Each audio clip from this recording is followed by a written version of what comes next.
আসসালামু আলাইকুম। কাতারের নিরাপত্তা গ্যারান্টি দিল যুক্তরাষ্ট্র।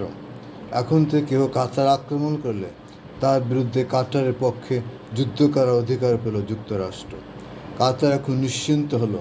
ক্ষুদ্র দেশ হলেও অর্থ সম্পদে বিশাল সম্পদশালী। ন্যাটোর মতো গ্যারান্টি পেল বিশ্বের সর্বোচ্চ শক্তিধর পরাশক্তি যুক্তরাষ্ট্রের নিকট থেকে।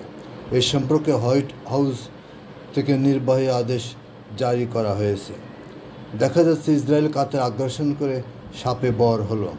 এখন এই ক্ষুদ্র তেল ও গ্যাস সম্পদে ভরপুর এ দেশকে কেউ দখল নিতে পারবে না এবং তাহারা নিজ দেশের কাজকার্য আরও বহাল তবিয়তে ও নিশ্চিন্তে পাহারায় থাকতে পারবে। যুক্তরাষ্ট্রের সামরিক বহরের বিশাল গঠিত পূর্ব হতেই আছে। এখন তারা আরও স্বাধীনভাবে মধ্যপ্রাচ্যে স্বাধীনভাবে অপারেশন কার্য পরিচালনা করতে পারবে। আর এসব দেশের কোনো অনুমতির তোয়াক্কা করতে হবে না। তাদের আকাঙ্ক্ষা এখন হাসিল হয়েছে। এখন ইসরায়েলও তাদের ভুলের জন্য কাতারের নিকট ক্ষমা চেয়েছে।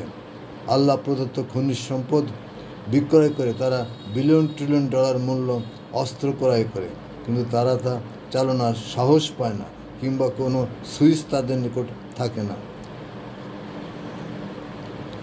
যাক, তারা মুসলিম ন্যাটোতে যোগ দিতে না পারলেও বৃহৎ ন্যাটোতে যোগ দিতে পেরেছে মাত্র 15 দিনে, যেখানে